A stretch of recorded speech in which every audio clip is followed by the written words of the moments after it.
Salut la compagnie, c'est Jules Melon, et aujourd'hui, dans un Pro-Ciné Critique, je vais vous parler d'un film indépendant de zombies américain sorti en 2012, disponible sur Netflix d'ailleurs, donc si vous aimez les films de zombies pas très connus, je vous le conseille. The Battery, donc réalisé par Jeremy Garner, qui est lui-même l'un des producteurs et l'un des acteurs du film, donc réaliser ce film avec un budget minimal de 6 000 $, quoi. C'est vraiment du film entre potes, quoi, avec aucun moyen ou presque.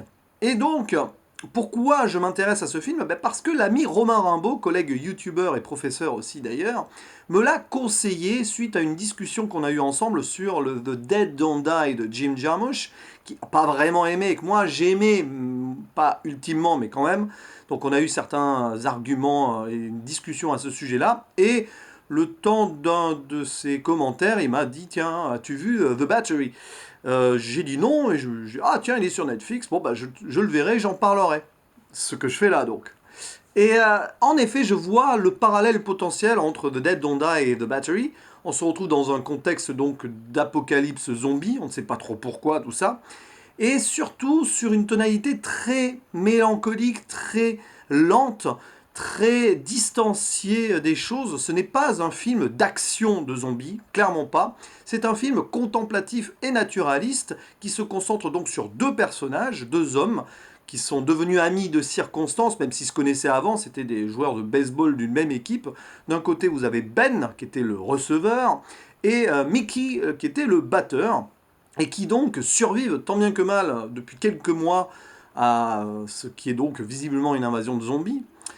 Après, bien sûr, quelques péripéties qui ne sont que dites au début du film. Finalement, toute l'action est narrée de ce qui s'est passé avant. Bon, évidemment, il se passe des trucs vers la fin du film, quand même, attention, hein. Mais pendant les deux tiers de celui-ci, on s'intéresse à comment deux personnes, avec des visions opposées sur certaines choses, apprennent à vivre ensemble et surtout apprennent à survivre dans un monde où il n'y a plus grand-chose à espérer, clairement. Et c'est intéressant parce que voilà, les deux personnages n'ont pas la même réaction face à tout ça parce qu'ils n'ont peut-être pas subi la même chose aussi. D'un côté, donc vous avez Mickey qui est toujours avec ses écouteurs sur les oreilles, du moins au début du film. D'ailleurs, c'est marrant parce que ça lui fait les oreilles de Mickey à Mickey.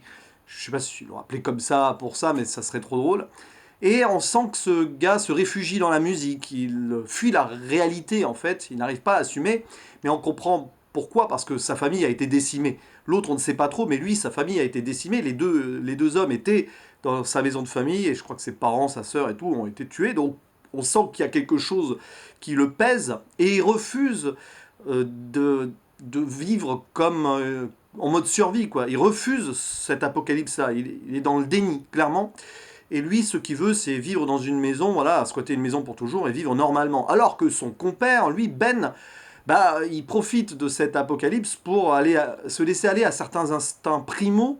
Lui, il a envie de tuer du zombie, voilà, en mode machin, il a envie de profiter de la nature, tout ça, retour presque à la vie animale. On le voit à un moment dans l'eau en train de crier, il est super content, machin. Dès qu'il y a un zombie à tuer, il le fait, alors que son ami Mickey, lui, ne veut pas tuer de zombies. Il ne veut même pas, on dirait qu'il ne veut pas survivre quelque part. Et finalement, les deux hommes s'entraident malgré tout, essayent de se convaincre l'un l'autre. Voilà, Ben, lui, il veut continuer à être sur la route, toujours en mode pas sédentaire, mais aller de maison en maison, enfin même pas aller de maison en maison, camper dehors et tout, aller en forêt, parce que c'est là où il y aurait le moins de zombies, mais bon, en même temps, il a envie d'en tuer et tout, alors que Mickey, lui, il veut juste se poser et vivre tranquillement, ce qui n'est plus possible, évidemment. Et ce film, donc, va s'intéresser au destin de ces deux hommes, et on voit totalement, c'est l'absurde de cette situation, finalement, puisque vivre là, dans un monde comme ça, déjà, il n'y a rien de plus déprimant potentiellement. Et l'anti-film de zombies par excellence. Les deux personnages principaux sont des anti-héros, clairement. Voilà, il y a pas de Rick Grimes comme dans The Walking Dead. C'est pas comme dans World War Z ou d'autres films de zombies où c'est badass, machin, on va sauver l'humanité et tout. Non, ici, il n'y a rien à sauver. Les deux hommes veulent juste profiter de la vie à leur manière. Ils doivent apprendre à cohabiter et finalement restent attachés l'un à l'autre malgré tout. Et il y a ce lien qui les unit, ce lien de la survie, même s'ils n'ont pas les mêmes points de vue à ce niveau-là. Et moi j'ai trouvé ça hyper intéressant dans le côté contemplatif et naturaliste, oui, parce qu'il y a aussi des plans sur la nature. Il y a des moments de plan séquence ou de silence qui sont hyper intéressants dans le film, ou couplés plutôt, parce que là sinon ça va devenir graveleux, couplés à des instants musicaux, puisqu'il y a la musique donc qui est dans les oreilles de Mickey, intradiégétique, qui devient extradiégétique aussi en même temps au niveau du film. Une musique qui tourne autour du blues, voilà, il y a un côté... d'ailleurs, le film s'ouvre sur une reprise de Johnny Cash, voilà. On est dans l'Amérique profonde, machin. C'est aussi une ode au beau paysage américain, je pense, ce film-là. Je crois qu'ils sont dans le Connecticut. Bon, voilà, c'est plutôt sympa, c'est très vert comme endroit. Enfin, du moins là où on voit enfin, là où le film est tourné. Et donc, du coup, bon, forcément, il va y avoir quand même quelques péripéties.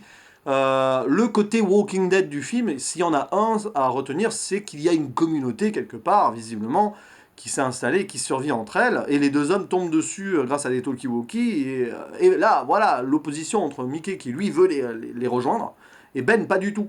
Alors Ben, c'est pas qu'il est méfiant et tout, c'est que voilà, et Mickey, lui, il a qu'une envie, c'est rejoindre cette communauté et vivre tranquille avec eux. Sauf que cette communauté se méfie. Et donc ça rappelle un petit peu ce qu'on a vu dans The Walking Dead, avec notamment le groupe du gouverneur, machin, et le fait que chaque communauté se méfie de ce qui vient de l'extérieur, ce qui est normal, puisque l'homme est encore plus dangereux que le zombie dans une apocalypse zombie, tout ça, machin.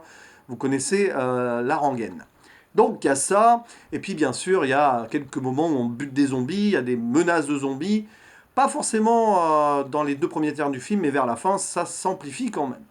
Donc, il y a des plans de séquence, notamment à la fin, je vais pas révéler ce qui se passe à la fin, mais à la fin, ça devient très intéressant, on change de tonalité. On est dans un mode huis clos, dans une voiture, il y a un plan séquence, un moment monstrueux, un peu avant la fin du film. Et là, je peux pas révéler pourquoi, mais c'est assez fou de voir comment enfin, on aimerait que le temps s'accélère, mais en même temps, à la place du personnage, on est comme le personnage, on ne peut pas accélérer le temps. Il y a un moment d'angoisse et d'attente, enfin voilà, j'en dis pas plus. Et c'est pas un film qui se veut gore, ou qui se veut violent et tout. C'est un film qui fait réfléchir les humains sur leurs propres conditions, tout simplement. Et c'est très intéressant. C'est un film assez inventif, avec peu de moyens, pas forcément original non plus, mais avec une tonalité qui lui est propre. Et c'est donc un long métrage que je vous conseille. Alors, il dure bien 1h40 quand même, hein, c'est pas... voilà, ça s'est développé. Alors, malheureusement, il y a quelques longueurs obligatoires, j'ai envie de dire, puisque ça se veut contemplatif. Pendant les 2 tiers, donc il n'y a pas vraiment d'action. Il y a beaucoup de dialogue, on essaie de comprendre un petit peu les personnages. Mais moi, je trouve ça passionnant malgré tout. Il y a quelques maladresses d'acting aussi, mais les acteurs ne sont pas professionnels. Alors, le moins bon des deux, justement, c'est le réalisateur-producteur et tout. Je trouve qu'il y a des moments, il surjoue la réaction ultime et tout. Enfin bon, voilà, j'en dis pas plus, mais ça, c'est un point de vue personnel. Par contre, son acolyte, qui s'appelle Adam Cronheim, est très bon, lui. Voilà, lui, on sent qu'il est un peu plus pro dans l'acting. Enfin, j'en sais rien, moi, j'ai pas vu leur biographie et tout, mais bon. En tout cas, c'est plutôt bien joué. Puis il y a d'autres personnages liés à la communauté, liés à d'autres personnes. Voilà, ils rencontrent parfois d'autres gens. Bon, sans en dire plus, évidemment, il va y avoir quelques péripéties autour de ça. Bref, film intéressant pour sa BO aussi, ça j'en ai parlé, Johnny Cash, mais d'autres trucs aussi, pas forcément très connus, très, très centré sur la musique américaine. Et puis, bah, on peut y trouver plein de symbolismes, clairement, mais bon, après un premier visionnage, pardon, ce n'est pas évident, et puis je suis pas forcément là pour ça. Il y en a un qui m'a amusé quand même, c'est le rôle qu'ils avaient dans leur équipe de baseball. Mickey, qui est maintenant introverti et tout, était le batteur, donc c'est lui qui attaquait et tout, qui rentrait dedans. Alors que celui qui maintenant est en mode sauvage, etc., qui veut buter des zombies, il était receveur. Donc plutôt celui sur la défensive, machin, tout ça. Et c'est marrant comme les deux rôles presque se sont, on va dire, opposés ici après l'apocalypse. Là, puisque c'est plus Mickey qui reçoit la musique dans les oreilles et qui reçoit un petit peu toute la mélancolie de ce monde-là, alors que l'autre, il devient le batteur de zombies, si vous voulez. Si on peut faire cette métaphore et cette allégorie-là. Voilà, donc, bon film en tout cas, ce The Battery. Quelques longueurs, quelques petits défauts, mais franchement, on les oublie vite parce que le propos global est plus qu'intéressant. Et je remercie donc Romain Rimbaud de m'en avoir parlé. Il est sur Netflix. Profitez-en, c'est gratuit, enfin c'est gratuit, c'est sur Netflix, mais bon, vous m'avez compris quoi. À la prochaine, ciao.